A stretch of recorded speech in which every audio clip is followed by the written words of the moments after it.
Again, as we show live pictures from the UCLA Medical Center in Los Angeles, again, NBC News reporting that Michael Jackson has died, 50 years old, from Gary, Indiana. Our MSNBC coverage, of course, is going to continue. And again, a very dramatic and big story, perhaps as big as they get in the world of pop culture and music. And so it's appropriate that our coverage should be led now by MSNBC's Keith Olbermann here in New York. Keith? David Schuster, thank you, and thank you for your good work. Yes, we await an official announcement, but NBC News has now confirmed the earlier reports that Michael Jackson, planning on the verge of his greatest or certainly most difficult comeback of many in a long and varied career in entertainment, and one of the most controversial figures in American pop culture, if not in the society as a whole, is dead tonight at the age of 50, having succumbed apparently to cardiac arrest this afternoon, and having been taken from a home that he was renting in the Holmby Hills section of Westwood, California, part of Los Angeles, of course, and taken from there to the UCLA Medical Center, which is what you're seeing there in those pictures in the other box here with me. The crowds began to form quickly, and as you can see, they are quite deep. They began to form probably about half an hour ago now. When word got out that Michael Jackson was very sick, certainly in a coma, to what degree he was resuscitated after firefighters went to that Holmby Hills house and reported him not breathing is not clear. Whether or not he ever gained anything resembling consciousness or survivability after that point is not clear, as an official announcement is yet, and when that might occur is not yet clear. But those crowds began to form because well before there was an announcement from a news organization per se, the website TMZ.com had reported that they never got him going again, had awakened him from his coma, and that Michael Jackson was dead. That story began to get out a little bit before 3 o'clock Pacific time this afternoon. By 18 minutes past this hour, 3:18 in the West and 6:18 in the East, the Los Angeles Times had been reporting that he had been pronounced dead by doctors at the UCLA Medical Center. And then, as we mentioned, as David Schuster has continually reported to you in the last 20 minutes or so, NBC News was able to confirm through a family friend that Michael Jackson passed away, concluding certainly one of the most extraordinary lives in American 20th century and 21st century history, ranging from his stardom as part of the Jackson 5 in the 1960s, this rather singular family group, and then as a true sort of, forgive the use of the word under these circumstances, teeny bopper pop star in the 1970s as he emerged from that group of singers in his family.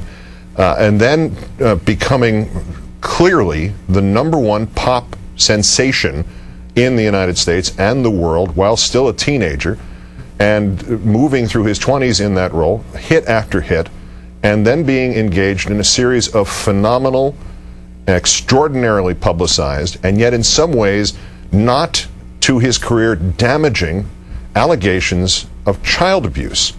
And the balance between Michael Jackson, an extraordinarily popular figure whose presence in a community would draw crowds, just as we are seeing now in the wake of his death. He would draw these crowds on the way to a trial in which his freedom was at stake. He would draw these crowds. They would be cheering for him. The adoration of the man may have waned. The willingness to deal with these other aspects of his life may have been, in some cases, neglected, rejected, mocked in many places, this one included. With all that, when news came out Michael Jackson was here, Michael Jackson was coming here, wherever here might have been, crowds would form, just as they have now formed at the scene of his death. There could be no chance, one assumes, these people know, who have come to UCLA. Look at the crowd on the corner there. That's the main entrance to the UCLA Medical Center in Westwood, California. We're talking about basically halfway between the coast and downtown LA. There's no chance these folks, I would assume, would expect they would be able to see anything, perhaps hear something, perhaps know of something, but they're not there because they expect to see Michael Jackson. went there expecting to find out that he was being released from the hospital. They went there because they heard he was ill, and perhaps they had already heard he was dead, or the reports were that he was dead. It is something. It is deep in American history, certainly for a century, certainly since the start of the movies. We have seen this kind of adoration that requires people to gather in a place in memory now of a figure like Michael Jackson. You go back to the stories of the death of Rudolph Valentino in Los Angeles in the 1920s. And the crowds that lined up for the funeral and the crowds that lined up at the hospital, they're the same crowds, different people, different circumstances, different technology, different times, but it's the same idea. And Michael Jackson, to again repeat what you're seeing here as the headline news of this evening, Michael Jackson died this afternoon, apparently of cardiac arrest. We are still awaiting an official announcement from the UCLA Medical Center or from the family. We are told that many members of his family were present, perhaps including his sister LaToya.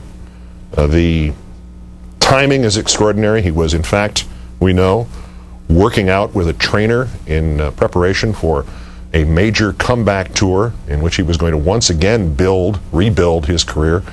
You can argue the point as to how many times he did that successfully. How many different Michael Jacksons, and this is not meant as some sort of reference to the considerable plastic surgery, but how many different Michael Jacksons were there? How many different Michael Jackson careers were there? And now, however many we agree upon as the number, they are over tonight. The last comeback is not going to take place. Again, there has not been an announcement. There has not been a statement from the family.